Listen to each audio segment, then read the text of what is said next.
Good morning, everybody. Welcome back to the P-LotPodcast. John here, joined once again by the main man, Michael Angelo. Michael, you appear to be all flyered up. You appear to be all sixered up. We are stressed out, John. We are stressed out today. My goodness, not just a few weeks ago were we getting up here saying, as long as they fight, we'll take it for both teams, really. Um, Flyers get out, 3-0 lead, starts getting a little hairy. You're like, oh, 2012, this sort of thing happened. But then you kind of realize Claude Giroux's not walking through that door to kind of set the tone and get the place rocking and, crazy, sweaty, very nervined, but you found a way to win it in overtime. We'll talk about that. And then the Sixers, you get hammered in game one. You're thinking it's all dead. You win game two, and you're like, is that just the courtesy one? You lose a close one in game three, and you're like, well, that's probably why we lose the series. And then you get hammered in game four, and Embiid's return. And you're like, wow, I guess maybe they can just put up a valiant fight in game five, and we'll be on our way. And then they go and win it, and they dominate the end of the game. And then they pretty much dominate end to end in game six. And we are staring down the barrel of game seven against the Celtics yet again later tonight. And I'm freaking out, man. It feels like it's been like a year since the last game for how like much it's occupied my brain space at the current moment. But again, we'll talk about that some more later. But yeah, it is. We are in a nervine time, but ultimately, this should be a very positive episode. I cannot Yes, hold this back. is going to be positive. We're going to be. It's a lot of good things going on right now. There's a lot of back patting. I think you and I are going to pat ourselves on the back with some of our takes that we've had that are Sure, aging like sure. aging like a fine chateau wine. Yes, yes. Yes. So, all right. It's May 2nd. I think football's probably the least important thing to go over. So, why don't we jump right into what happened to me this week on socials? Yeah. So, I've had a couple fire tweets, and I've been known occasionally to trend on social media with some of my takes. Sure. My most infamous take. I don't think it's appropriate for me to mention this. I think I've told you this before. Maybe, maybe. So you remember when Nelson Aguilar in 2016 when the Eagles played Seattle And he caused a got touchdown, benched. got caused a Oh, well, he got touchdown benched to after, yeah. get caused a Yes, touchdown to get called back because he lined up off sides and he yes. dropped a surefire touchdown. Well, when Mhm. he dropped, I think he had two drops in that game. The first one would have been a long game. The second one would have been a touchdown. And Yes. I was at the old Fox and Hound, no longer exists in King of Prussia. I don't know what it is now. I think it's like a pokey bar or something like that. I don't know what it is. Anyway, um, I was watching the game with my buddy, and I was so mad. I went on Twitter and I was typing so hard, like I was so angry, Michael. Rage tweeting. My thumbs were gonna go through my phone. That's how mad I was. And I tweeted that Nelson Aguilar couldn't catch blank if he drank a gallon of Magic Johnson's blood. That's tough, man. That's tough. And You listen, that's a very emotional, you yeah, figure out what the blank is. I'm not telling you. yeah. Listen, Yeah, that's an emotional tweet. These tweets are not as emotional. And they these pop are you off a little logical bit. based tweets, Yes. but that tweet had like 11,000 retweets and like 25,000 likes where people on WIP were commenting on it. Yeah, yeah. Um, dude, and like my phone would not stop vibrating. My phone vibrated literally for almost a day, and then until I figured out how to like stop following your tweets, Yeah. your notifications, Yeah. and like I remember going into work like the next day, and someone's like, "Yo, you need to look at this tweet," and they showed me my tweet, not knowing I was the one that tweeted it out. So Your alias was broken. let's get into this. So, um, yeah, I've been. Let's see here. How are we gonna do this? So I guess I'm gonna have to share my screen. You could just read it and like go share it as a take that way. You know what I mean? Uh, I've had a lot here. Like, here's one: the NBA and the media have been hell bent on marketing Jokic as the new Larry Bird, when in reality he's a taller Russell Westbrook who stat pads and doesn't play defense. Yeah, I mean that'll get you some, especially now the PR's flipped. But listen, I feel like the ones that here I have the ones. I got one about Mister Backwards Hat Man, Chase Daniel, 40 years old and wears backwards hats. Embarrassing. Anyway, so what? All right. So do you want to read off some of these? I mean, I've had three that have gotten a lot of traction. So I don't know. What do you could read them Yeah, off. there was the one you tweeted about uh the Diana Rossini stuff not being like a tinfoil hat theory, referencing that Milton Williams was going to sign with the Panthers, and then New England swoops in, gives a better offer. AJ Brown stuff that leaks are coming out about a knee, and who would know that sort of information, and the Eagles clearly wouldn't want it to get out, so who's letting it get out, lowering trade value, et cetera, et cetera. And that one's getting pretty good respect, and it's pretty true. Like, listen, I don't want to talk too much about the NFL and like this stuff Right. I today, don't want but to get. I think we've talked about this topic ad nauseum, right, but but it's just like it's all pretty valid. You're making good points, and people are agreeing that like when there's a conflict of interest at heart, like unfortunately it just makes things a little more questionable where it's like if she puts out, "Oh, he's gonna sign with the Panthers," and, like, you get cold feet or, gives time for the Patriots to up their offer or whatever the deal may be, lets them know that it's happening, whatever. Um, but, it's just interesting. Also, a little Jalen tweet about Warren Moon, because it is true that Baker and Goff that, you know, I've heard him not as Jared protecting the Goof. football. That was not a typo. That was done on purpose. Yeah. Yeah. So, yeah, John had some cooking tweets this weekend. Or See. this week, I'll I say. have one that I feel like we've just never really talked about this guy as like a annoyance. Like we've complained about Chris Sims and his uh, diet racist tweets about African American quarterbacks in the NFL. Mhm. How he glazes like the mediocre white ones, and yet when he talks about like the good, like the the non-white ones, and then he kind of like talks crap about them constantly. Yeah. Um, we've kind of called him out. This is a guy who I feel like I think he's a clown. I personally think he's a clown. Is Chase Daniel, former Eagles quarterback. Yeah. So I've called these guys. I call them the clipboard brigade. Yeah. The it's how like we've now allowed in like the sports space that all these backup QBs who all of a sudden they just know all the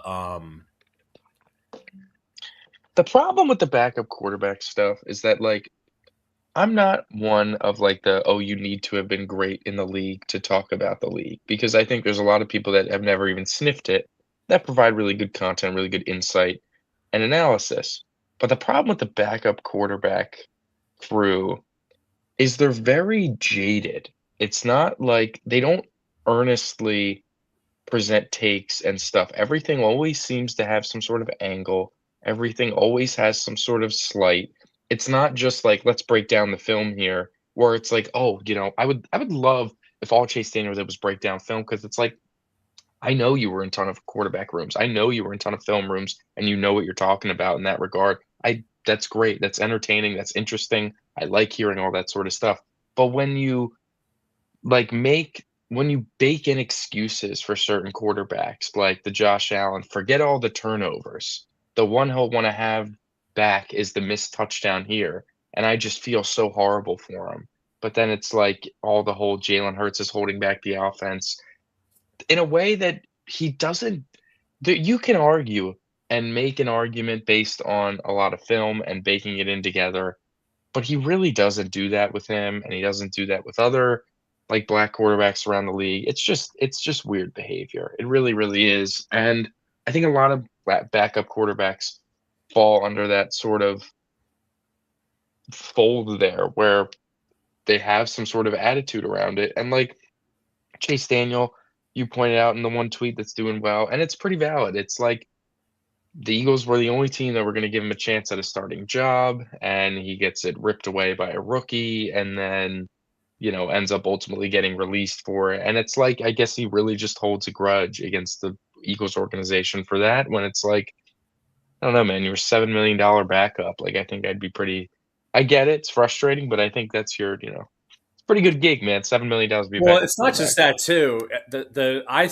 The big the rub. I think the why, and I hate saying this guy has a grudge against this team, but like literally every time the Eagles get brought up, he just finds the negative every single time, and he'll glaze He's glazing like a 4-win Giants team. He's glazing like a 4-win Commanders team for things, and it's like I don't like. It's bizarre. Yeah, I mean, alright, enough. I don't wanna talk Well, about like, football. but no, This but then I pisses bring me up off. I brought up the fact he got cut so they could bring in Nick Foles, and then the Eagles win the Super Bowl. So I think he feels if he was put in that situation Nick Foles was in, that he wouldn't have to be sitting, in his house, his mansion that he got paid for by holding clipboards, because that's what he did, Michael.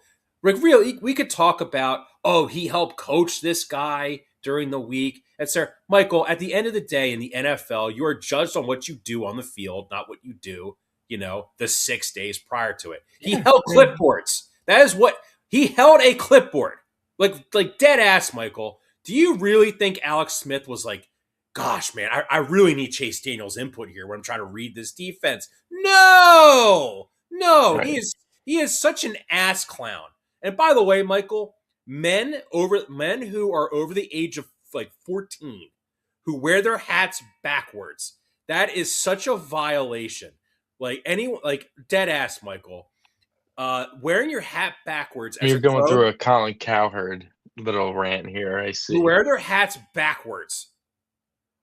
That is like going to a baseball game and you're bringing your glove and you're a grown man. Listen, I hear you. I do think Chase Daniel is a cornball, for sure, but listen, we've had some cool players wear backwards hats, but I hear you. I hear you. Listen, we have good things to talk about. We don't have to waste our time talking about Chase That's Daniel. not. I know So, it's like we're being a little negative, but like, nah, man. we are. Nah, man. We're all about. We keep it real on this show. Yeah, We I keep guess. we keep it No, you're real on fair. this show, and it just feels so good when everyone kind of recognizes like people who are just being disingenuous and acting like clowns.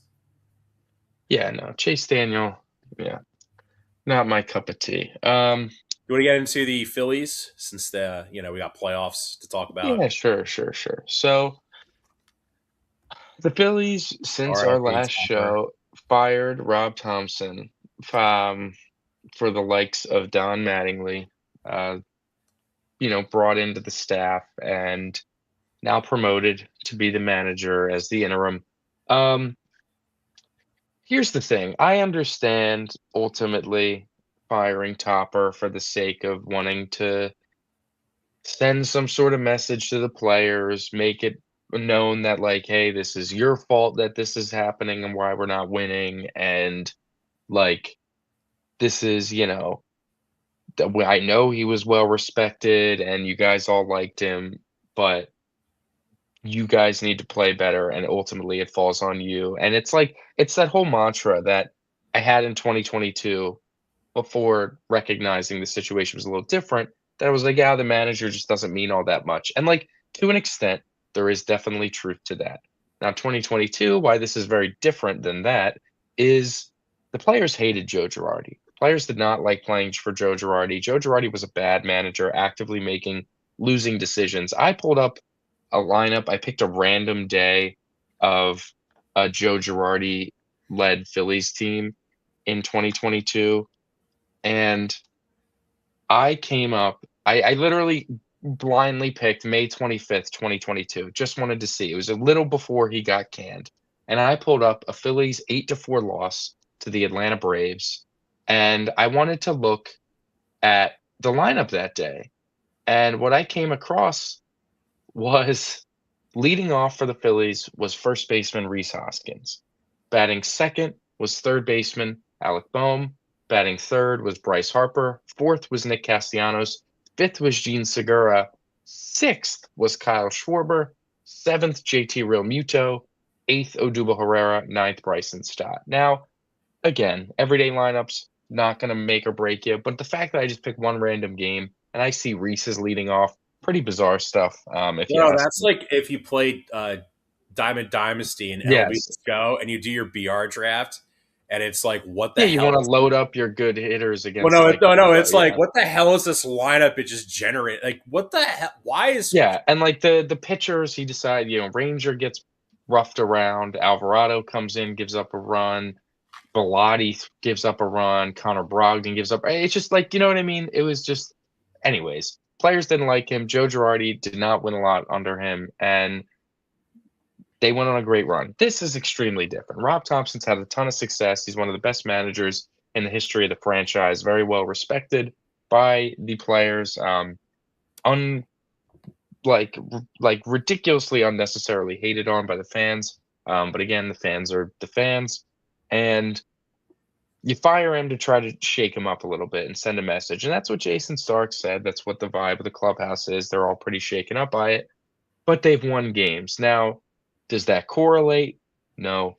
I tweeted right after the news that the Phillies were going to go on a run anyways, and 90% of the fans are going to think it's because of the manager. And it's true. They got Zach Wheeler back right before he got fired. The schedule extremely gets extremely easier. The Phillies ultimately, obviously, they were playing bad baseball, but it is a brutal stretch that you have to go um, after a trip out in San Francisco, that you have to come back, play the Diamondbacks, who are a solid team, but then you go Cubs, Braves, Cubs, Braves. I mean, not for nothing. Like, playing those two teams, two of the top teams in the National League, back to back twice, like, that's a really tough stretch for a team that's middling and could have obviously used some lighter opponents. And granted, should they have lost all those games? Absolutely not. They should have, they're a good enough team to win them.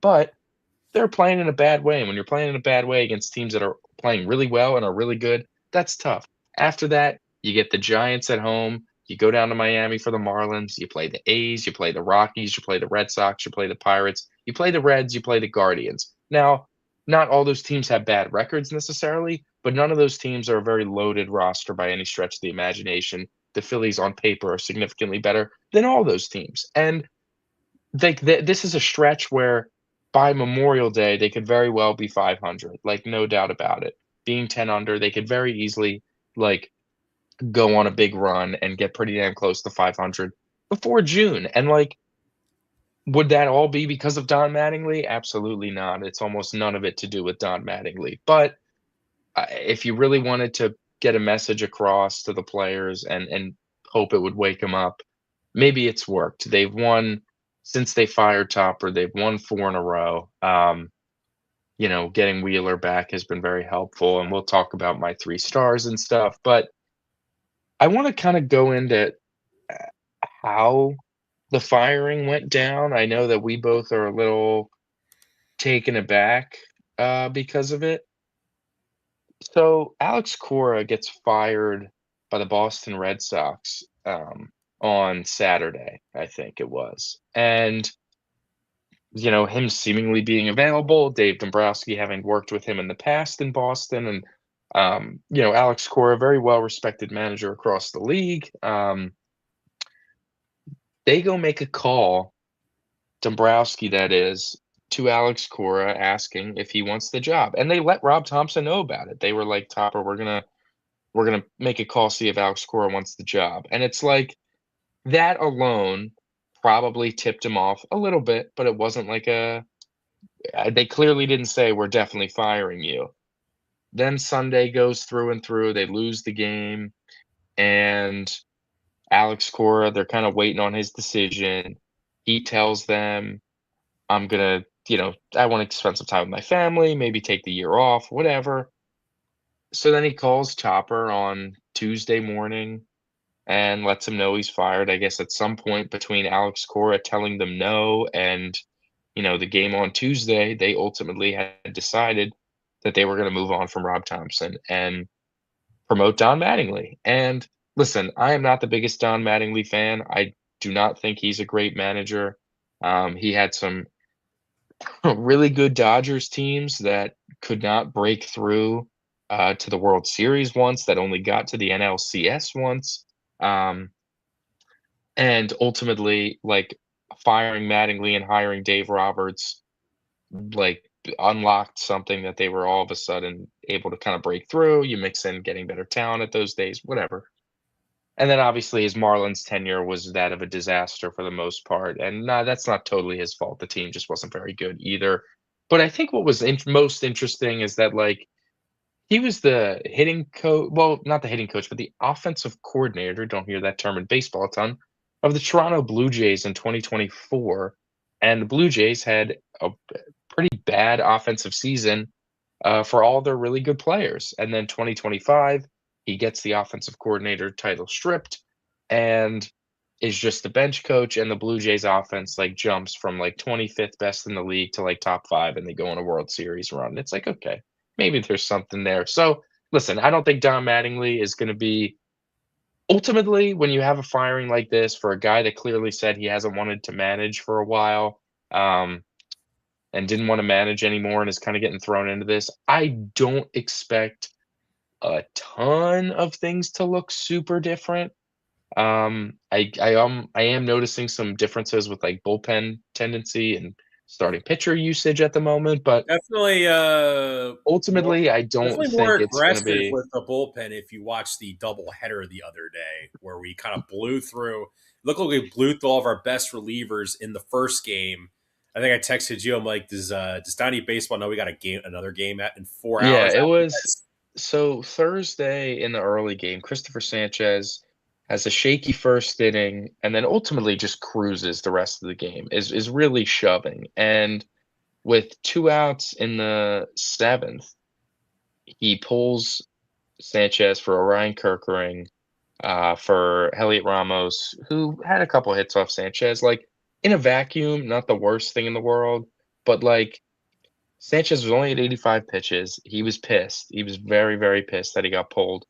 And, it just sets off a domino effect. Kerkering's got to go up and down, and he gives up base runners in the next inning. Then you got to put in Banks in the middle of a messy inning, and Banks gets out of it. Now Banks has to go up and down, and then he can't finish. You know what I mean? It's a lot of everything kind of builds off of it, and you could have ultimately saved a bullpen arm, which maybe doesn't matter because Chase Sugar threw in both games anyways. We'll talk about that a little bit. But it does feel like he's gonna be maybe a little aggressive with the bullpen, like you said, and something that a tendency I don't like. I can understand it to an extent, maybe wanting to save pitchers' arms long run, whatever. But a way that you'll kill your bullpen in a way that I don't love is getting guys too warmed up too quickly. And I know that, there's a lot of fans that think Topper always was slow to get people up and whatever, but like he had Orion Kerkering warming up like in the sixth inning in case like a guy got on. And when you start getting a guy up in the sixth for like a very just in case situation when the threat isn't very imminent, and then your pitcher gets out of it and is still looking good, that you're almost at a point where you have to kind of use the reliever sooner than maybe you would need to, just because you don't want him to get super hot warmed up and then put him on the shelf for 2 innings, be like, "Oh, can you get back up for the 8th?" So now you, like, feel obligated to put Kerkering in for the 7th, and I guess if that was his plan the whole time, then it's fine. But I just think that's something that, with this pitching staff in particular, you can trust the starters more than most teams can say that they can, especially with the way they've been pitching. So, all that being said, all that loose complaining about Don Mattingly, they've been winning games, and ultimately that's what matters. It really doesn't matter how they're coming, but they are coming. You got to just stack wins at this point. The thing about a 9-19 stretch is that it's not the end of the world if you have this in June or July. You know what I mean? It's not the end of the world if you have cushions on either side of a 9-19 stretch. You know, you're off to a hot start, then you go 9-19 in June, but then you have so much time to pick it back up and you never really dip.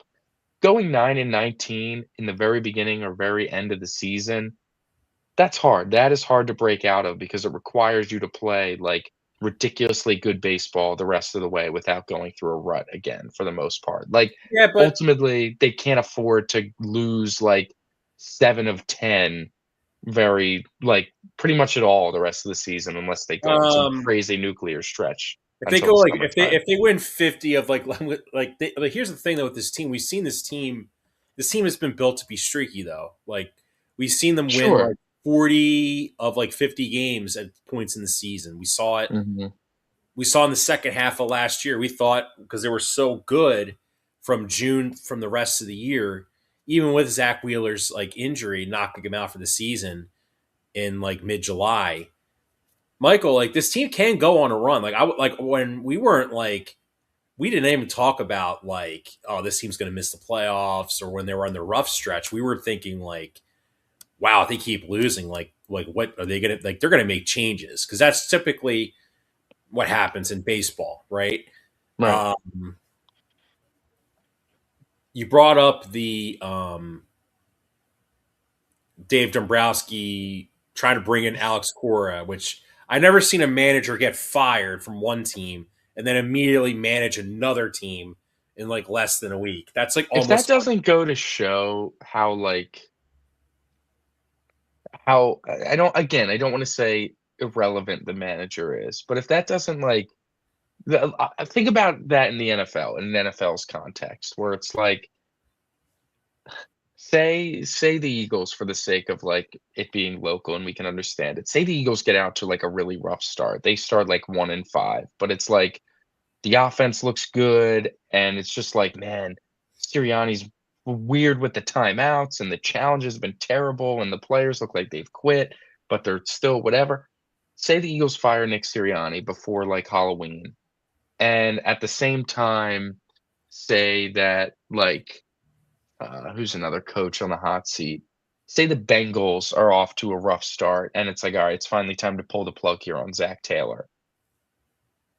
Never in a billion, cajillion, million years would either the Eagles or the Bengals call up and be like, "Oh, man, we just canned Zach Taylor, but you know what? Nick Sirianni's available. Why don't we try to get him in for the" because it's just it's way too involved is my point. You know what I mean? It's way too involved of a job to pull that sort of thing. I guess hockey kind of falls in a similar fold because we've seen 2 playoff teams now. Well, a team that was on the heels of making the playoffs, and the Vegas Golden Knights, who just advanced to the second round, fire their coach with a week to go in the regular season to hire somebody else. So it's not totally unheard of in terms of like, just throwing a guy in there for the vibe's sake of it. But yeah, baseball and hockey, you can definitely get away with, I guess, some sort of coaching swap and it not affecting too much. Whereas, football and basketball, it definitely, I think, would be a little more of a turn there. But yeah, what are your thoughts on them winning here on this little 4-game win streak that they're on? well, I mean, I can't say it wasn't expected. I'm a little Yeah. surprised. I'm actually impressed that they took both games against the Giants in the doubleheader. As we know, the Phillies have been, I think, under Topper. It's always felt like I'm not trying to bag on Topper It's too. hard to sweep a doubleheader, just full It's not. It's full hard to see bore. a doubleheader, but you do kind of got this vibe from Topper. There was a lot of passiveness to him. Like he was very much um, like if they were like down 4 runs in a game late in the game, he'd throw in his worst relievers, you know, Mhm. and like the game would then get out of hand, and then the Phillies have no shot at coming back. Yeah. And you cut, it was, maybe some of like maybe like running going with if the bats were cold, going with the same lineup too many days in a row without maybe shaking something up, you know, or Yeah, sure. maybe like not pinch hitting somebody at the right time or something like that. To me, like, and I'm not gonna like. I agree with you, Michael.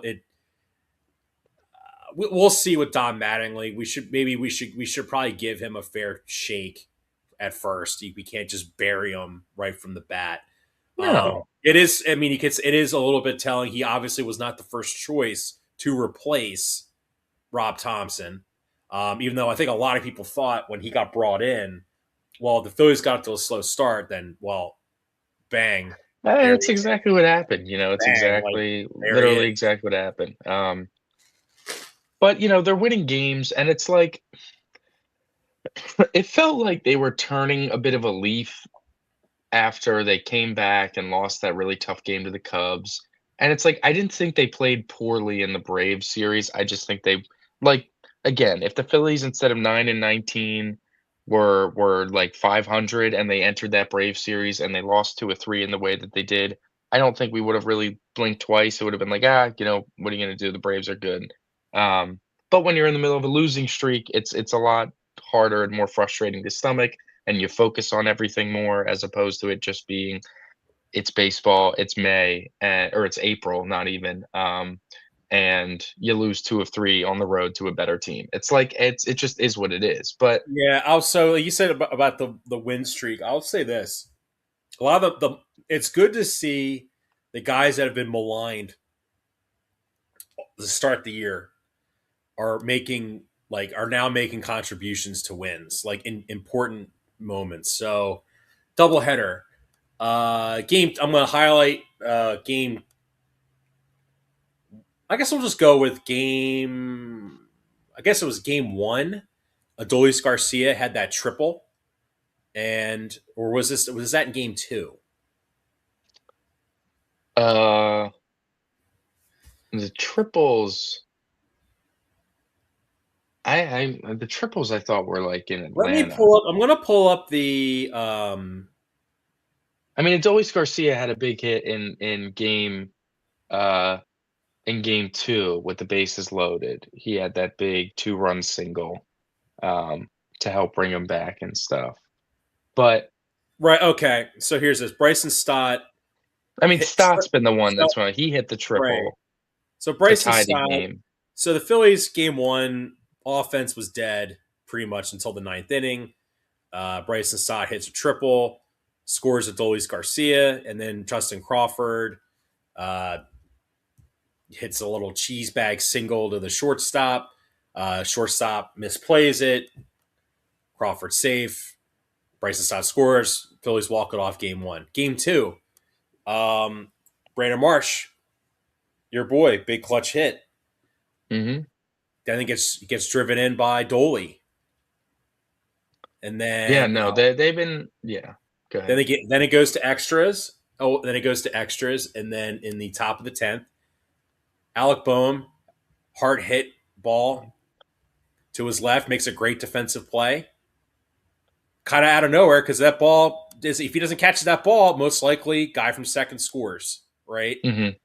Um, and then in the bottom of the 10th, Alec Boehm hits the sac fly, did what he had to do. Phillies probably their most fundamental sequence of baseball we've seen all season. This is why they've been so bad.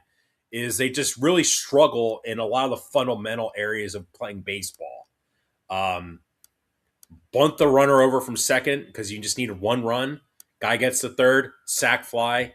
You know, maybe not the most ethical, as they say, ethical hoops. Maybe not the most ethical thing to do. But they whatever wins the No, you game. gotta win. You got wins, man. And then and then last night, bullpen made it a little hairy. But again, you're missing Duran at this point, pretty badly. But you still find a way to hold on. Well, Maybe you're some missing. loose help from the Listen, umpire. listen. Like we could talk about JT being washed up. We could talk about him being cooked. My goodness, Michael, he is still much better than the other options they have at I mean, catcher. JT didn't even come out to that bad of an offensive start, really at all, but he's just, getting a little banged up. Do we wanna get into my 3 stars of the Yeah, of the let's get your Phillies? 3 stars. Alright, so let's go here.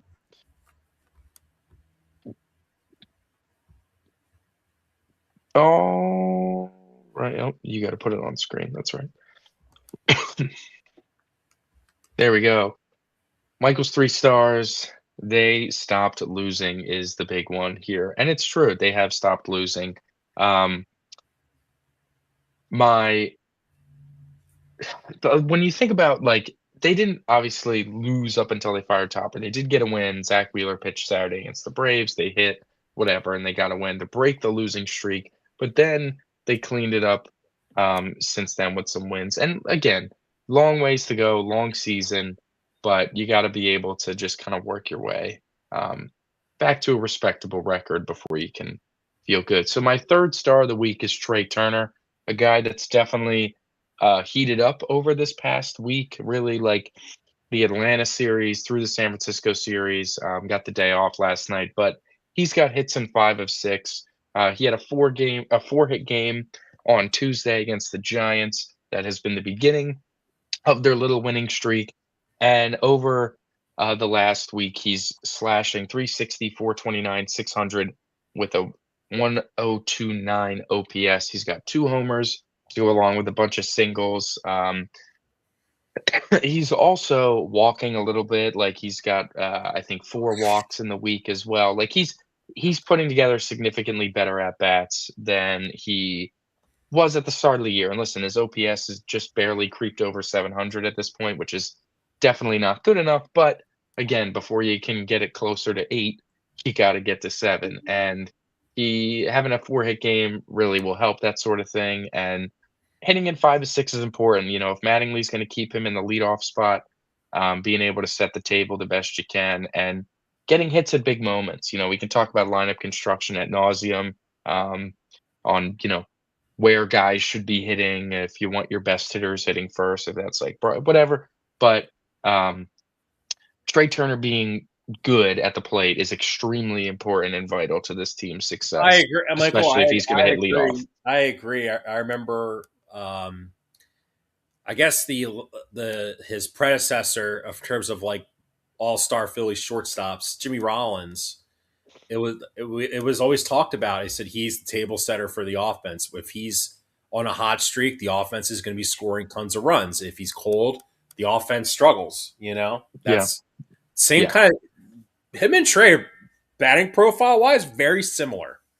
yeah, Obviously, J. Roll was a switchy, but yeah. still, uh, My second star of the week, none other than the ace himself, Zach Wheeler, back in the fold. Um, Kind of got roughed around in his last rehab start, got us a little worried, but he's made 2 starts this year, resulted in 2 Phillies wins. His first start in Atlanta, first start back, going in there, throwing 5 innings, 3 hits, 2 earned, 3 walks, 6 strikeouts. Nothing spectacular, but very, very steady performance um, that the team really needed at the time. At that point, they had lost like 9 in a row, and like any sort of win felt impossible. But Zach was able to go out there, put together a good performance, keep the team in it, and the offense finally fully showed up, and they were able to get a late win, which was huge, man. That cannot go understated how important that win was, even though they lost the next day or whatever. Just to kind of feel good about yourself, show yourself that you can win games. And then his start last night in Miami, 6 innings, 3 hits, 1 run, 1 earned, 2 walks, 8 strikeouts. Um, did not give up a hit after the first inning, and that was dominant. That was the Zach Wheeler we are come so accustomed to seeing, that we're so used to seeing. Fanning guys getting strikeouts, not really getting into a ton of trouble. I'm sure the walks will go down as he gets more acclimated and stuff. But yeah, I he have really his went out there and baseball shoved. savant. I have his savant pulled up, and obviously, like his fastball's not there yet. He had it tuned up in the first inning of the Braves start, though. He still can rise up when he feels the moment, and he was hitting 96 in the first inning. So, like, Yeah, it's and in there. I think he says such a great arsenal of pitches to use. The He sweeper, really does. sinker, The splitter has gotten so much better at splitter, this point that splitter. he's Yes, like got he 6 can. different pitches he can get you out with. Yeah, exactly. So I'm not worried. I'm not really worried about him. I think I said last week, was it last week or 2 weeks? I think it was last week where I was like, what if the Phillies just missed him in the clubhouse and just to help morale? Yeah, I mean, I think that there's validity to that. A guy that everyone kinda, yeah, I know it's a bunch of grown men, but it's like it's like the father figure in the clubhouse there. Like, he's really the guy that super even keeled, that is always a steady heartbeat, always a guy that you just know is gonna show up and perform, and, when you have a whole rotation full of that guy, listen, I wouldn't be surprised if, well, we did see it. Like, Zach Wheeler got back, and all of a sudden, Jesus Luzardo had his best outing of the season, and Christopher Sanchez had his best outing of the season. And it's like, not to say, they're going against the poor Giants lineup and stuff, but it's like having a guy that is your captain of your staff basically back can definitely alleviate some of the pressure of, like, oh, Luzardo got this big contract and Wheeler's going to be out to start the year. Luzardo's the number 2 and he's going to have to, really step up if this team, and again, not that those guys can't handle pressure, because we've seen every pitcher on this staff pitch well in a good playoff game, pitch good in a big playoff game. So we know that, pressure isn't killing them or anything, but it just helps and clearly helps the morale. Um, my first star of the week. Do you have any guesses? Hmm. Who's your first star of the week? Would he happen to be the team's designated hitter?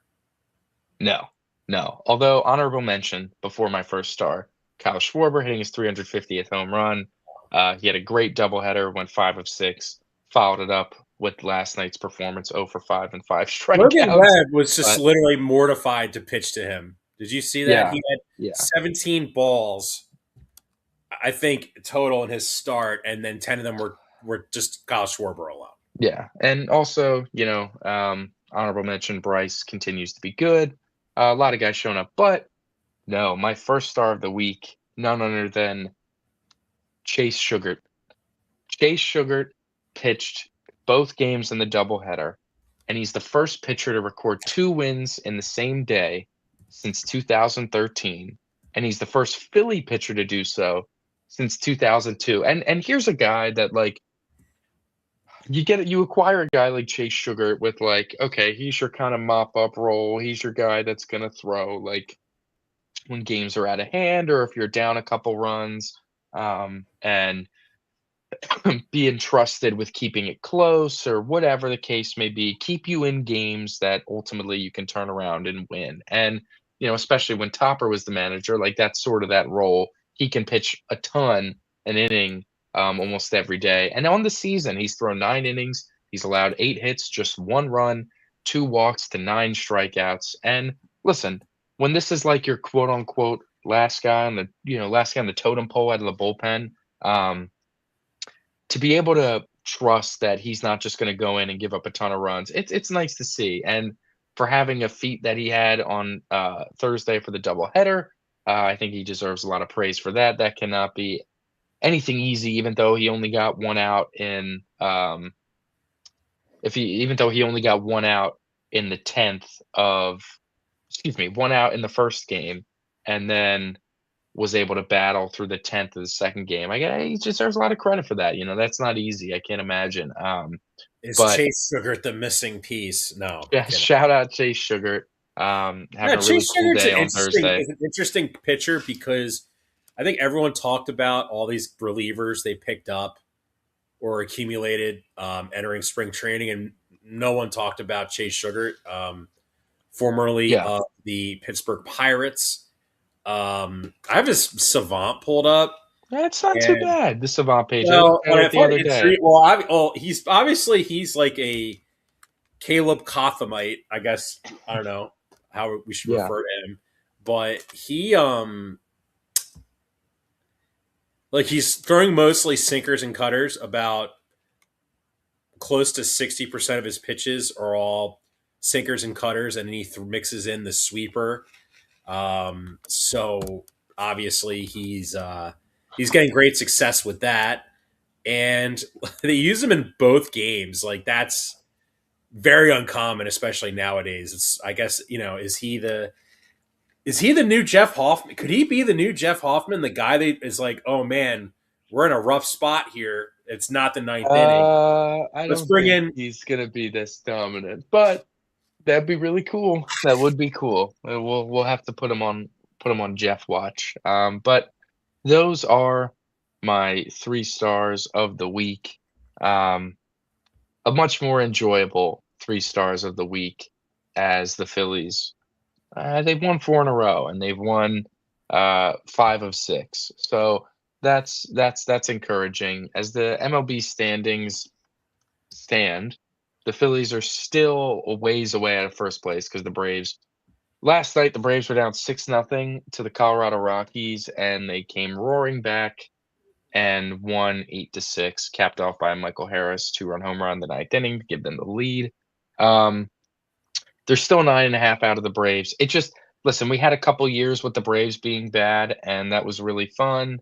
And I thought this was going to be another one of those years, but the lineup is really just nuclear. They're 23-10, and the Marlins are second place at 15-17. So they have a very sizable NL East lead at the current moment. The best record in baseball by a couple games. So yeah, Braves are very good, and that's going to be tough to get back into. Obviously, talking about the playoffs is silly at this point. There's such a long part of the season to go, but it's nice to know that the Phillies are winning games at this point and are not, you know, they got to work their way out of it, and they continue to have a light schedule. Andrew Painter will go today in Miami. Hopefully, they can continue to just stack some wins, go on a little run here, and you know reset the season a little bit by the time it's like the summer. But John, we have delayed it long enough. Let's talk about the Philadelphia Flyers. The Philadelphia Flyers are playing Game One against the Carolina Hurricanes tonight at 8 o'clock in Carolina. The the series against the Penguins was a very, very interesting series.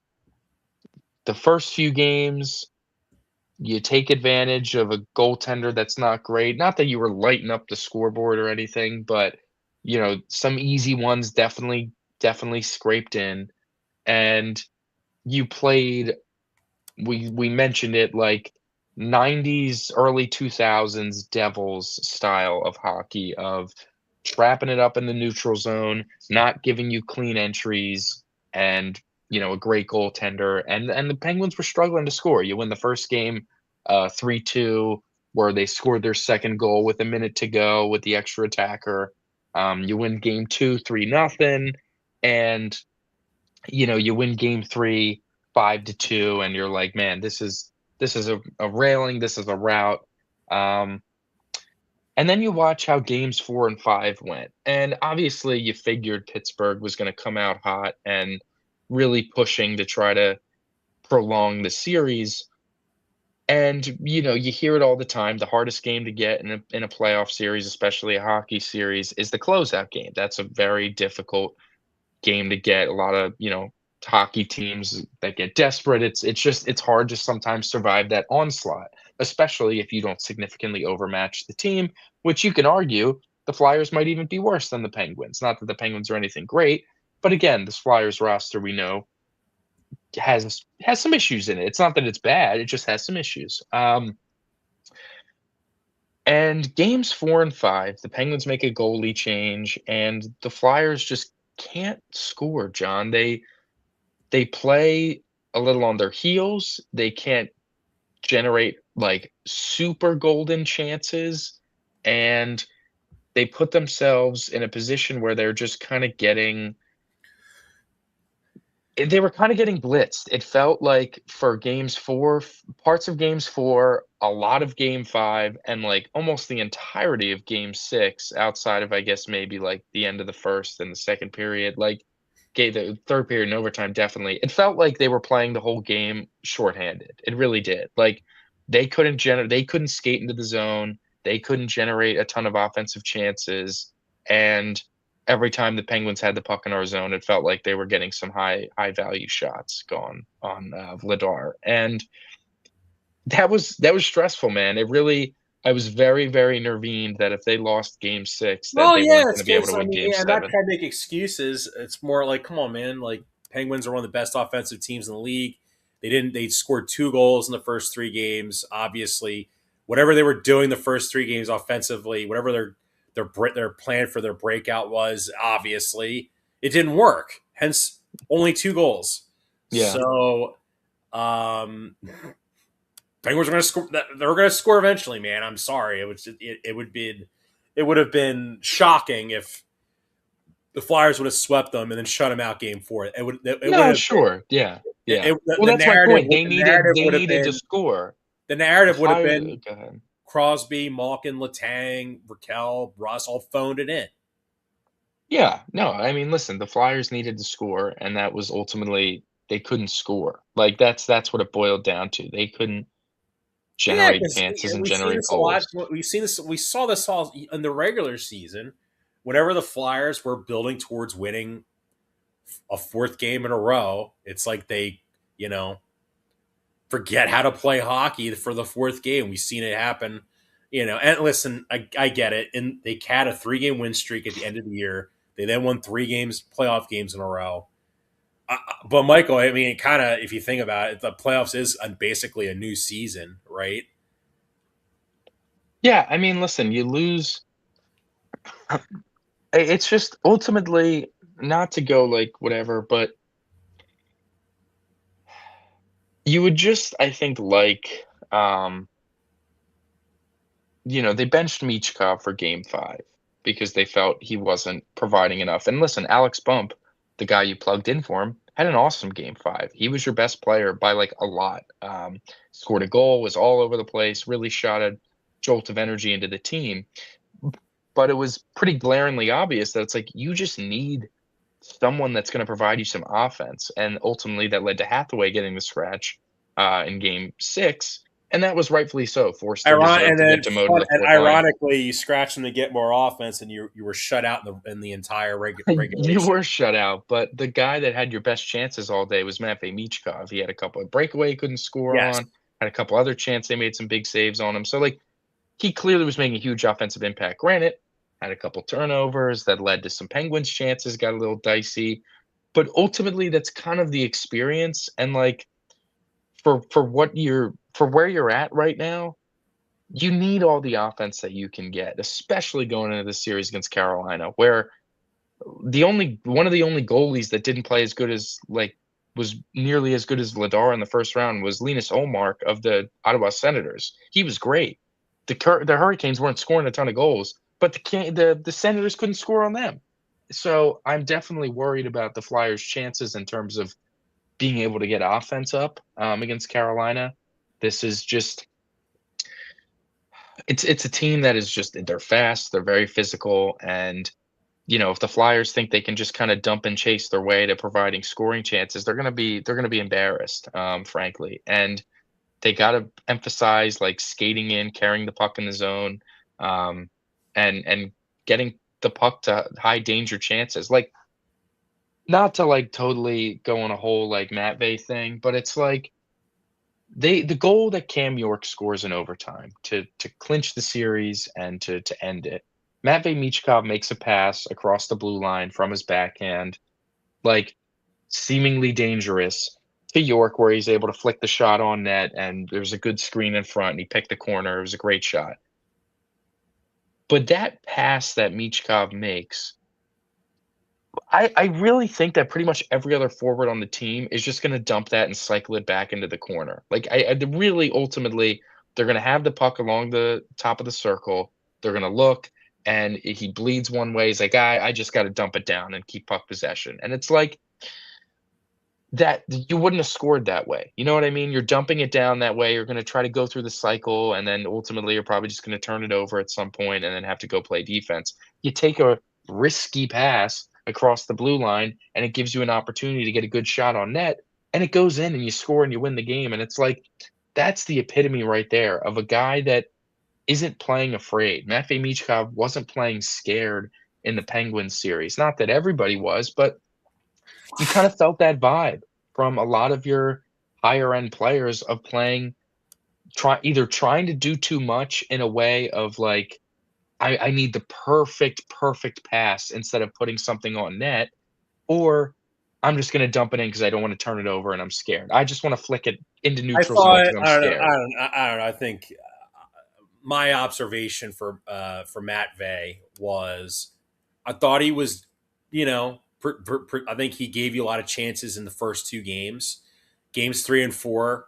He kind of was a liability because he committed a lot of dumb penalties, too many Sure. turnovers, etc. And I've kind of what I've noticed with him last 2 years because he's still Michael. He's still only 20 years old. It's not like he's Right. 25 years old. Like, and you're at that point at game 5, you're up 3-1. If he's the kind of player who needs to sit a game to like hit a hard reset, hey, just chill out, folk, reset, take a deep breath, I'll have you Hmm. observe. I'm going to have you observe this one game, and that means I know when I do that, you're going to come out like a house on fire for the next game. If that was the intention, I think then why not? You know, Yeah. No. Sure. if It's and honestly, we would have not seen the outrage that we saw after his benching if he was kind of handled properly all season.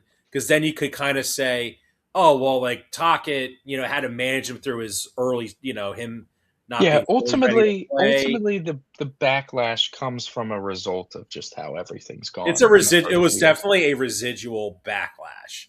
Now, Yes, luckily, like yeah, right go ahead. now, carrying that into this series, I would 100% agree with you. The Flyers need the oh my god, we're gonna call them the daycare. We can't call them daycare. No, we're not calling them the We're not daycare. calling them the daycare. Like No. the Flyers need their, a lot of people are going to talk about. I think you're hear this a lot. Oh, the Flyers need Matt Vey and Porter and Barkey and Bump to, they need to contribute offensively, dude. The guy that needs to contribute offensively because he almost blew the game the other night is Travis Konechny. Yeah, your veterans need to show up. There are 3 guys that just and one of them might be hurt, but, like, there's 3 guys that are giving you very little at the moment that just need to be better. Travis Konechny's one of them, Owen Tippett's another one, and Tyson Forster has been pretty atrocious in the first round. And again, I love Tyson Forster. I think he's a big part of this future.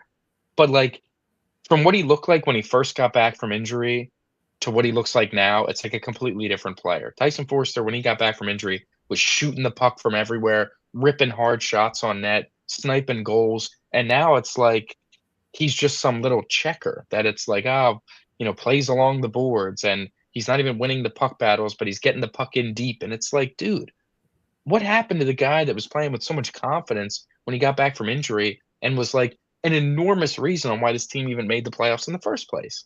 Um, Owen Tippett is clearly like pretty hurt because he just doesn't practice anymore. Like he's just never out there in practice, but he had a pretty brutal turnover that almost led to something awful.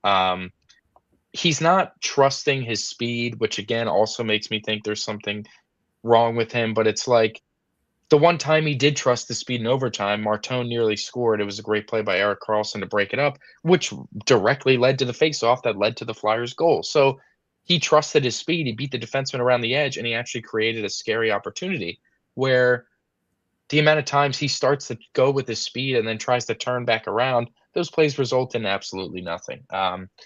And then Travis Konechny, a guy that like when he picks up the puck at a standstill, it looks like he's got cinder blocks on his feet trying to get his speed going again. And ultimately, is like a turnover machine at the moment. And it's frustrating because I thought he played really, really well in games. In games like 2 through 4, I thought he was playing pretty strongly, but in games like 5 and 6 and 1, I just didn't think he was very impactful. And again, the odds are stacked against this team here in the second round against the Carolina Hurricanes, no doubt about it. They are definitely overmatched. I think about that last regular season game where the Hurricanes were sitting like 8 guys and just had no care at all for that game, and were absolutely taking it to the Flyers, like, to the fullest extent, and somehow the Flyers got out of there with a shootout victory, but it was definitely high high pressure, and they were kinda getting dominated without most of their best players playing.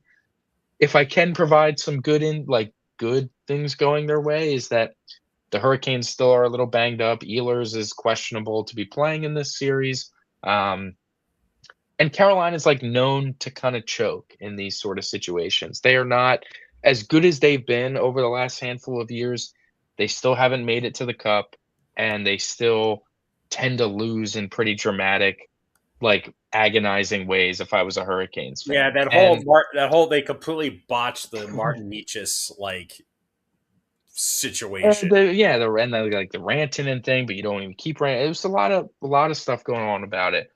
I'm not super scared of Frederick Anderson as a goaltender, but at the same time, if the Flyers aren't going to be like clicking on all cylinders on offense, especially the power play, which continues to be a disaster, it's like it almost doesn't matter to an Well, extent. Like you do have the so I goaltender know advantage. you don't Listen, watch. So I don't know. I know you don't watch soccer or football, but no, the Flyers Kane series to me is almost exactly like Arsenal and Atletico Madrid, and by that I mean both these teams, like the Flyers and the Canadians, both employ the trap.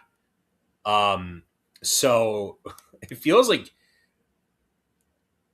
the under's going to hit in all these games, just because you look at the Canes, they want to win games 1-0, 2-1. The Flyers, I think, kind of have a similar mentality where it's like, listen, we're going to hit every time we're on the forecheck, we're going to bang. We're going to not be stupid with the puck. We're not going to turn it over. We can't commit stupid penalties. I would say very fundamental, like, I don't want to say like I mean anti-hockey, they say they're not going to commit stupid penalties, but they but they do do. all the time. They Yeah, do. like here's my thing. I'm worried. At this point, it's like it really doesn't matter a ton. They did what they needed to do. They beat the Penguins. That's great. Happy day. It really is like a whatever happens, happens. Hopefully, Vladar keeps playing out of his mind, and that can result in some fun stuff. But like, we're gonna need to just see some like significant strategic changes on the Flyers side of things if they think they're gonna win, or have a shot at all. Like the Penguins got to a point where they're dumping and chasing, and they're winning that puck battle every time. And it's like this is an old, like slow Penguins team that is pulling this stuff. The Hurricanes, like, this is their MO. That is Kane hockey, is dumping it in, speeding to the puck before anybody else, and if there's someone there, we're gonna body you out and pick it up, and that's what they've done to dominate for years now, and, it's Yeah, they just got no cups to show for it. they don't, and it would just take a lot for things to go the Flyers' way. Now, granted, anything can happen in the playoffs, anything can happen in the NHL playoffs, anything can happen with a hot goalie. If they're gonna win, I really do think they need to come out with their hair on fire and, like, kinda keep playing that way. Like, if you score first and you're up 1-0, you need to keep pushing it. You can't just be like, "Alright." You can't be content trying to win 1-0 against this Hurricanes team because you're gonna be in hell. It'll be like, I mean, the 45 minutes The of Flyers and the Canes have gone to overtime in the regular season in all four matchups. mhm. And realistically, the Flyers should be I'm going to be biased. They should be 2-2 against the Canes. They should be, because they got hosed on that Yeah. goaltender What was interference that, the call. second game of the year? Yes, they got absolutely hosed on that, in my opinion. Um, so anyway, I mean I mean, you can't say they don't match up well, Michael, if they get taken to the limit, the Canes, in every single game. And if you look at the Flyers, There's a couple observations I had. Like one, the Canes kind of let the Flyers into the playoffs. I know, we could talk about, oh, what about the Flyers won the baby Flyers beat My the. my point is like, what is that going to They do? let us in the playoffs. They sat all their good players. And they still almost They beat us. they ran two defensemen out. Well, Michael, it's really not like, I don't know, in sports, like when you let like a team into the playoffs because you kind of were like, oh, well, we're gonna rest our guys, we're gonna let the Flyers in. Oh, whatever. I mean, I don't think they were thinking we're going to let the Flyers in. I think they're like, listen, we're getting our rest. Whatever happens, happens. We're going to play our game. And again, they took it to us until like Matvey finally broke through with the goal, and the whole vibes shifted in that building.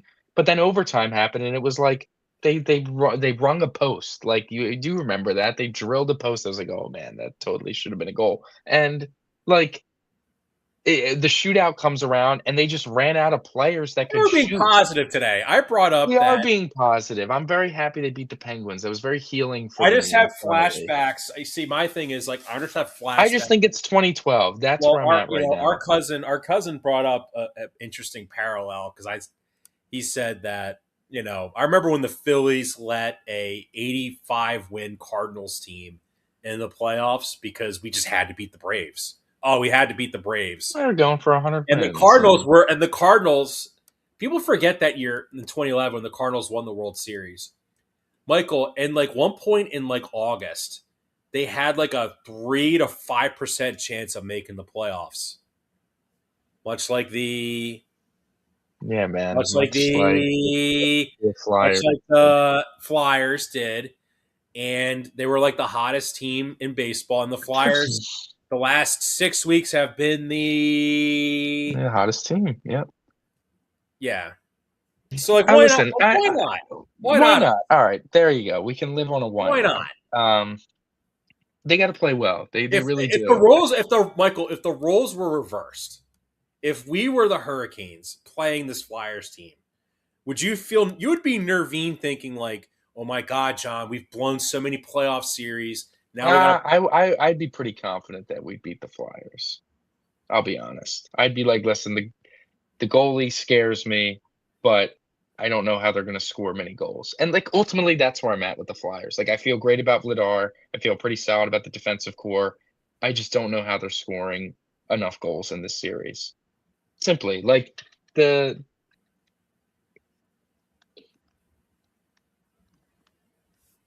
Canes sends round one in a sweep. Um, Hurricanes win 2-0. They win 2-0. They win 2-1, and they win 4-2. And it's like they weren't lighting up the scoreboard. They just weren't giving up goals. And, Ottawa, you can argue, has got some more offense skill than us at times. But listen, if they're going to win this series, it's going to be a lot on. It's good. Like the power play needs to get better. I think you need to. I don't know how you're going to make the power play better, but I think you got to be more willing to just kind of shoot the puck and kind of try to create high value chances by banging home rebounds as opposed to getting the wide open tap in, because you're not Tampa, you're not Montreal, you're not like Dallas, even though they're out, you're not Colorado, you're not a team that is gonna generate like a wide open tap in consistently on the power play, because you don't have those sort of puck movers that can move the puck as consistently, as quickly, and as accurately the way those other teams can. Like I'm watching in overtime, they Zegras sets up Konechny, who takes a swing and a miss at the puck, and it's like those are the ones that the other teams don't miss. And if the Flyers want to hang around and want to make this really a tough series for Carolina, it would behoove them to just again play with their hair on fire and trust Vladar basically. Like I'm not saying oh give up odd man rushes, but like don't be afraid to give up a decent chance for them to score. If it means you're going to put yourself in a better position to get chances to score. That's, I think, where the Flyers can sort of excel. A game against Carolina specifically, I think a more wide open game kind of helps the Flyers as opposed to trying to muck and grind and like survive and get it 1-1 5 minutes to go in the third every game, and you're just hoping some BS goes in. You know what I mean? You want to be able to control a game here or there. But that being said, game one tonight, we'll see. Hopefully they steal one on the road here. That would be very encouraging. But I fear it's 2012 where they can win game one and we get all excited and then maybe you lose four in a row. But I hope I'm wrong. I hope it's not the Devils in 2012. That I hope that we can battle here. We can make it a series. Ultimately, I'm going to ask them the same thing I asked them against Pittsburgh and just put up a valiant effort. And hopefully it results in a win. Yeah, I mean, right now it's just so we still haven't gotten the playoffs finalized yet. I mean, the Lightning and the Canadians Lightning. It's going to go to Game 7. So whoever the winner of that is will play these Sabres. Um, and then in the West, I believe it's the Ducks knocked off the Oilers. We're gonna get Wild Avalanche, and then It's going to be Ducks Vegas. The yeah, West is set. West is set. West is set. I One think, game seven. bro, this feels almost like Michael. If the Flyers can go on a run, what if you? What if the Stanley Cup is the Golden Knights and the Flyers? You got Torts and Yeah. Carter Hart, right? Listen, there's a lot of potential storylines coming out of What that if it's that Ducks? What series if right it's there. Ducks Flyers? Oh my! Could you imagine? Yeah. Yeah, no, it would be something. I did think about that the other day. I was like, "Oh, things get crazy. Things get really strange in the coming weeks." But we have a game 7 today, John. We We do have a game have coming today.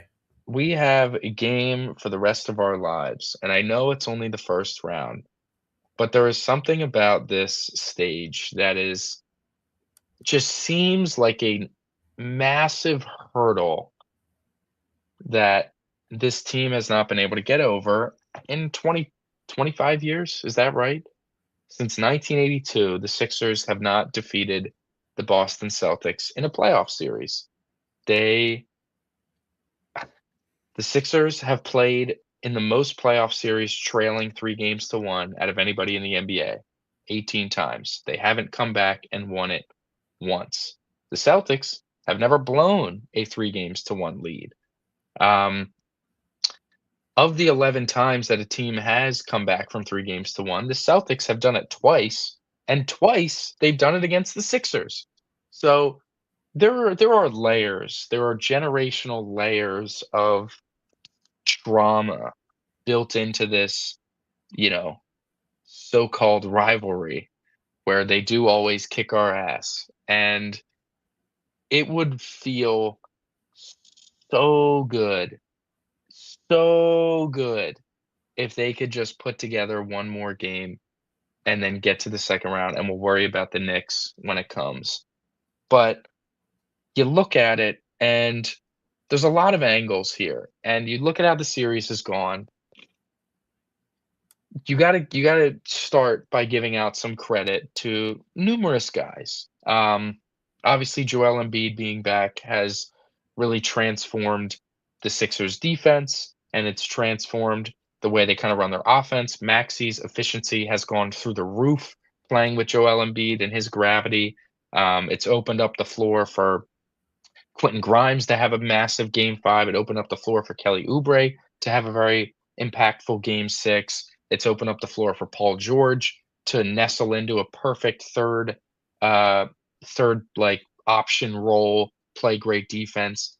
And, you know, I think Nick Nurse deserves a lot of credit. He's a guy that we've like given a lot of crap during the regular season. And maybe this performance makes the regular season just that much more frustrating because it's like, wow, they've had this in them the whole time. I'm not asking you to play 82 games like it's game 7 of the playoffs, but I'm asking you maybe Don't you find it change your interesting defensive when Nick Nurse? strategy.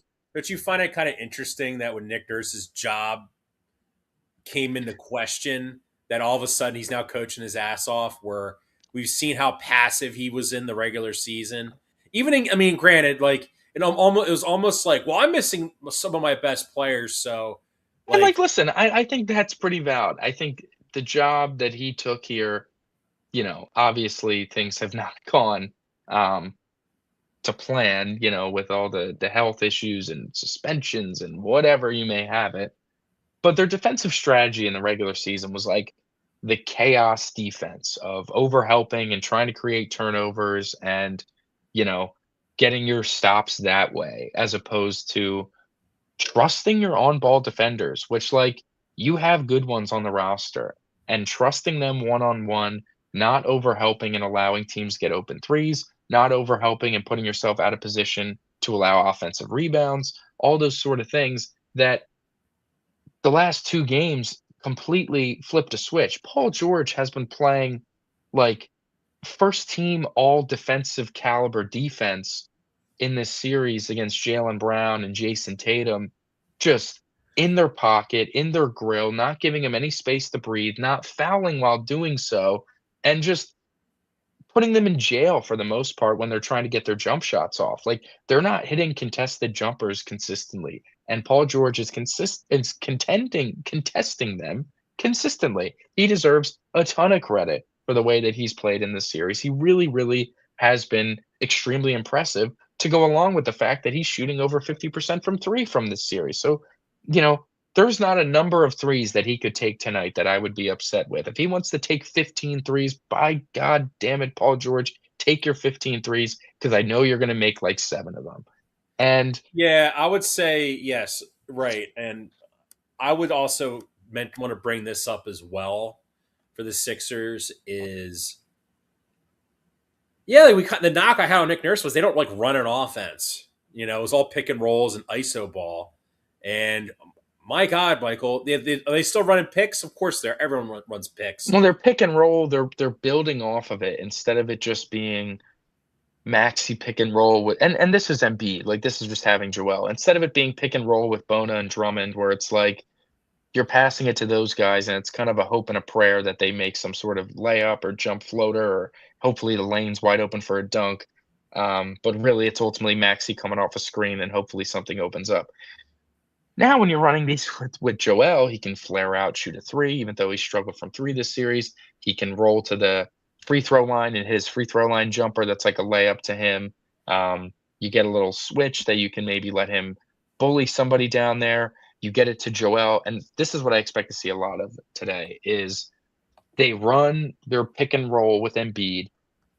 Someone's going to help off and try to swipe that pass before it even gets to Joel, or as soon as it hits his hands, try to punch through and get a steal. And they might get a few of those, but it'll be up to Joel to have that sort of sixth sense to get the ball and get rid of it as quick as possible. And whoever the open shooter is, and if it's Oubre, which clearly that's they're gonna help off of Oubre the most and Edgecombe the second most, and kind of bank on those guys not being able to make their shots. And those two guys really got to make their shots. They're going to combine probably those two for like maybe 10 threes between the two of them. And ultimately, they got to hit like 4 or 5 as a pair. And if that happens, I think they'll be in pretty good shape. Listen, on top of the defensive strategy changes that they've made that have been working really successfully, it's no secret that the defensive effort has definitely jumped up as well. Couldn't you agree that their defensive intensity and defensive effort is very, very high at the moment? And ultimately, if it stays high, I do think they're going to hold the Celtics to right around 100 points, maybe less, and it'll just be up to executing enough on offense to be able to get it done. I think about Game 7 against the Celtics in 2023, where that game was close. They were only down 3 points within the first, like, couple minutes of the 3rd quarter. It's not like it was a total rout the entire time. But once that mark kinda passed, they rolled over and kinda died. They rolled over and sorta quit. Defensively, they were giving up open threes, Tatum couldn't miss, and offensively, no one was feeling confident to really kinda take the ball and score with it, and it was a disaster, and you ended up getting blown out, and it was embarrassing. There seems to be definitely a higher sense of pride with this team. Kelly Oubre's always been one to bring the energy, as polarizing as a player as he's been. He's kind of been a negative for the most part, but really was pretty positive in game 6. And, if he plays under control, can really provide you meaningful minutes and meaningful plays on both sides of the ball. There is a level of intensity to play that isn't stupid that they played with the last 2 games that really should set them up nicely to get a win. And they've done such a good job chasing the Celtics off the 3-point line and making them take their twos, which they don't want to take, or try to create something later in the shot clock, and they don't get a good look off anyways. And I think, like, defensively, the Sixers should keep the same strategy. I think defensively for Boston, they should also probably keep the same strategy. It's not like the Sixers have been lighting things up on offense.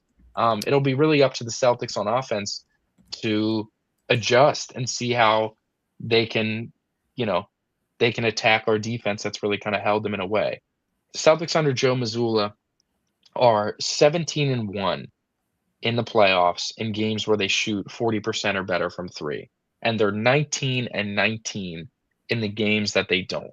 And the games, every game this series that the Sixers have won, all 3 of them, the Celtics have shot under 40% from 3, and really almost like under 30% from 3. That'll be a good benchmark. If the Celtics are like, if they can't miss from 3 and it's one of those games, that would really suck. But ultimately, you're making it hard for them by not giving them the open threes, hard closeouts, not over switching. And it's a repeatable strategy for a team that we know just wants to get up a bunch of threes and struggles to kind of run an offense that doesn't revolve around just shooting a bunch of threes. And it'll be up to them to make that sort of adjustment and see how that happens. But the Sixers have good enough on-ball defenders to slow that down. Jaylen Brown's got called for a ton of offensive fouls this series for pushing off, and he just deservedly so. They're straight up push-offs.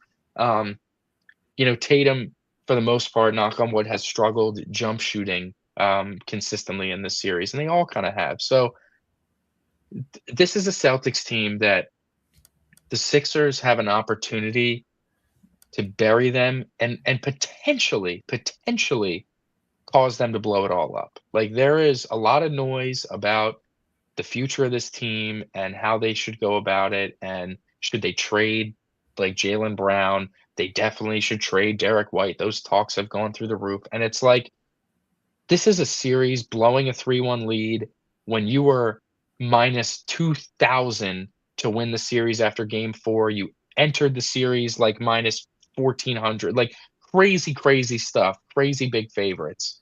That if you do blow this series and you blow this game today, you really got to take a hard look in the mirror. You really, really do. And I really hope the Sixers can pull that and put the Celtics in that position. Wow. Okay. All right. So I kind of echo a lot of the same sentiment you said. Kind of one observation I have though about this Celtics team and why this is like the most success we've seen, like the Joel Embiid era Sixers have against Boston. I don't know about you, Michael. Dude, Boston just doesn't have the ratty players in the past that would give the Sixers fits compared to now. And by that I mean, I I think mean, they I mean, I definitely feel, I do. feel like They Boston. absolutely do. You don't think that, like, Derek White, although he's struggling, or Peyton Pritchard isn't like a ratty player that's Payne causing a lot of Pritchard is a problems right rat. now? When I say rats, I mean like Marcus Smart, like fouling guy, like Marcus Smart just being an absolute annoying pest. Like being like the Okay. like I'm talking about Al Horford turning into Hakeem Olajuwon when he plays the Sixers in the playoffs. Shutting Okay. down, giving Joel Embiid fits. Like the big difference you mentioned in this series, the turning point was Joel coming back, right? Hmm. Is Joel just having his way with the Celtics? Maybe not. Game 6, he struggled. He hasn't been super like peak efficiency, Joel. But You know what I but mean? Joel's been getting so many open looks that he's just missing. Where you feel like today he's gonna probably bury a lot of those shots that he was missing the last game. And There is a really highly efficient Embiid game in there that could, like, Like you follow me? Very enjoyable Or to like I watch. feel like I'm in with the you, man. past when the Sixers would run their picks, it would be like, or if Embiid, you would see this a lot where they would just either double Joel or we're going to put Horford on Joel and we're going to double Maxi. Well, the And thing is that, like, prior you gotta think about it, man. The Sixers played how many minutes with PJ Tucker on the floor where it's like, yeah, man, I can just have, you know, Horford point of attack on Embiid, and at the time it was Robert Williams just sagging off PJ Tucker and just waiting for Embiid in the paint, so he's really got nowhere to go, and it's like, that's a disaster. That's a Doc disaster, and that's a roster construction disaster. At the very least, Kelly Oubre, you know, extremely streaky shooter, like not consistent at all. Had a great regular season, but clearly the woes are showing up now. It's non-zero that Kelly Oubre can hit three threes in a game. You know what I mean? Like there's a shot that he can go 3 for 5 from three at any given night, and it's like, wow, that's huge. That was massive for us. Or Edgecombe, for example, in games he doesn't hit a three, the Sixers are 0-3. In the games he hits one, they're 3-0. Edgecombe needs to be able to shoot well. And I know, you don't want to put a ton on the plate of a 20-year-old, but ultimately, he's kind of been the X factor. They lost one close game this series, and it was game three, and Edgecombe was pretty terrible. And again, don't want to put it on a 20-year-old, but if he's going to be given open threes ultimately. There's going to be multiple open threes that he takes throughout this game, and he just needs to be able to knock them down. And I know that he can. We know that he can play well in big games. So if he knocks them down, that changes the complexion of how the Celtics can play their defense and opens things up for I everybody just, else.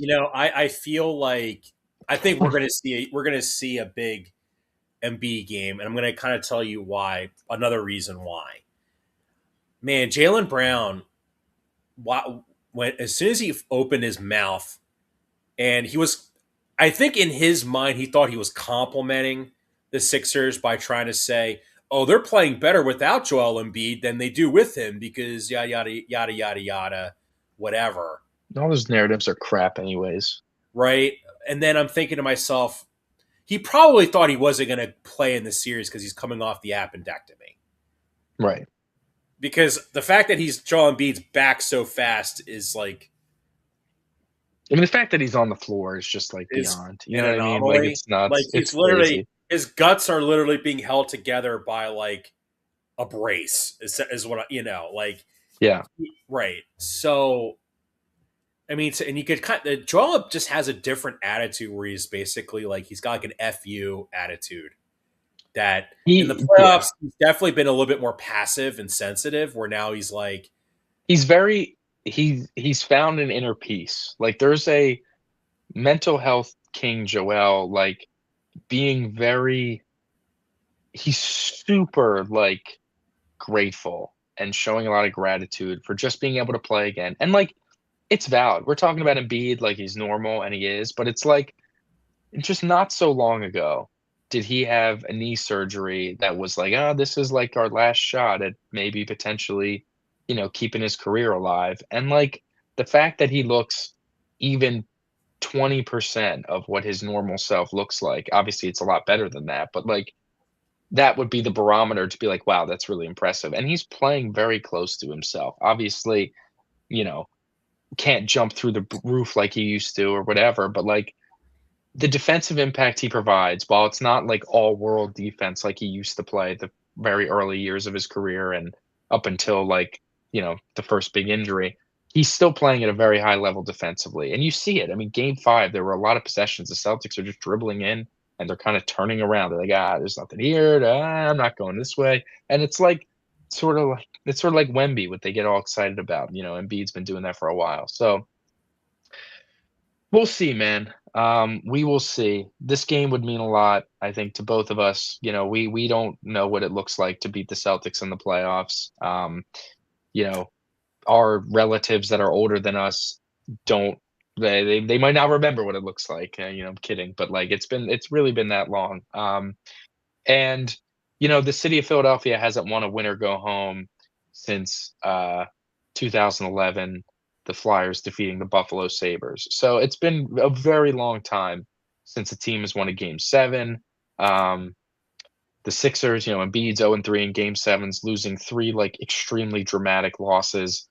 this would do a lot. This would exercise a lot of demons for the current moment and set you up where it's like you're playing a brand of basketball with this defensive intensity and this offensive strategy that can really hang, can really, really hang. And there is a potential that obviously, there's a lot of things to knock on wood about that they could go on some sort of run. And it starts today. You got to be able to complete the comeback.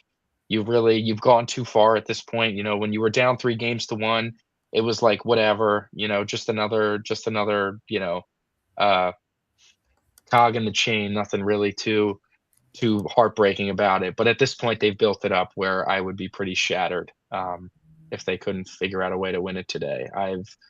There's a lot of nerves that I have going into this game. I feel like the players don't feel those nerves, and I hope they don't.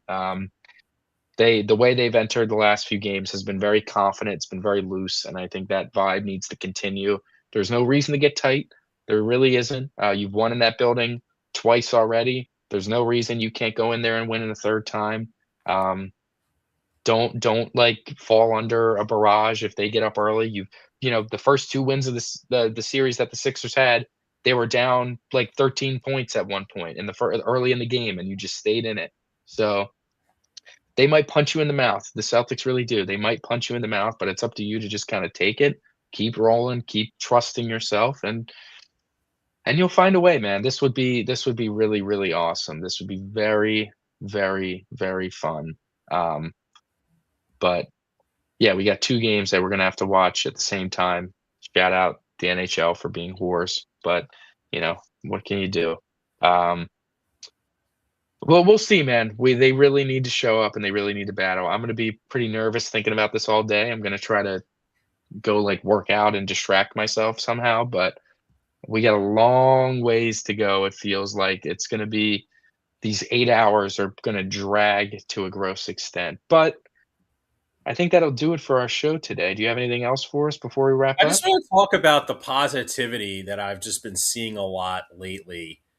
Like overall, like with the Flyers, like we're talking about um Connor McDavid trades that are possibly realistic, you know? Sure. We're talking about for the Sixers, like you just talked about it. Like if the Sixers win, like Boston might blow up their team because kind of going back to Jalen Brown, like if the Celtics lose and Jalen Brown makes his comments about Joel Embiid, like what would be like the Philly comp to someone doing something like that? That would be like if Jalen made a comment about Brock Purdy before, like he would never do that, by the way. That would be like if Jalen or AJ made some comment about Brock Purdy's sucking ass.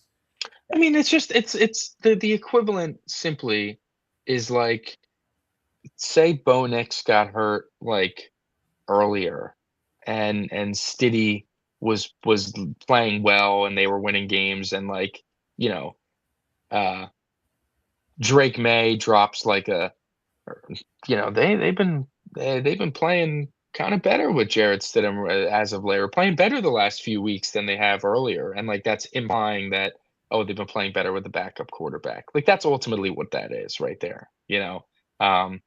That's pretty much the one-to-one comparison, which, hey, listen, you poke a little bear, you might get bit, so. Yeah, it's like wow. It's like I guess like the most recent example I think of someone saying like something. It's like a stupid comment. I would say like Garrett Stubbs rushing the pool. I'm not I'm I not would go I'm not rushing the opening pool that. I think we should comment. not talk about that at all. Oh man. But like I'm also going through here, man. Like I don't know. Well, I want to bring up maybe like this is kind of like a wrap up here. We'll close. We'll open with football. We'll close with football. I feel really bad for Makai Lemon. All this unnecessary hate that he's been getting since he's Ooh, I haven't seen that. Where's he been getting hate? manufactured hate is what I'm saying. What are you talking about? I don't think I. Well, so I see a lot of people been commenting on his when the Eagles took him. They said he was a diva because his combine interview he was like It was really weird, I guess. Yeah. I think he was just nervous. Like Yeah. Sure. him when he was being interviewed on Michael Parsons' Bleacher Report's draft show. Parsons was being corny as hell. I don't know Yeah. about Yeah. it. I mean, yeah. And I don't then know. and then and then there's number gate. So now Mekhi Lemon's going to wear number 9, which I didn't know was a soft retired number. Oh yeah. No, that hasn't been given out. They got a Right. bunch of soft retired numbers, which again, my feelings on the retired numbers are I feel they like shouldn't exist, but you know what I yeah, mean? I feel like Cowboys do it right.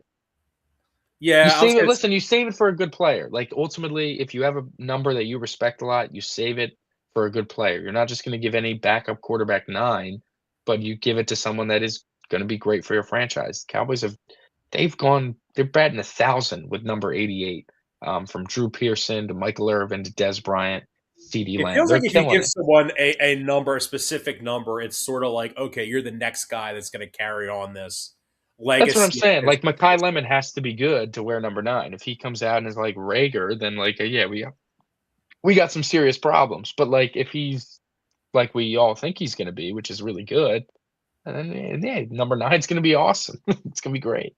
Yeah, Um, I mean, I just see like WIP, which I know you don't acknowledge them at all, but they're like yeah, they obviously like have a very strong uh, listener base.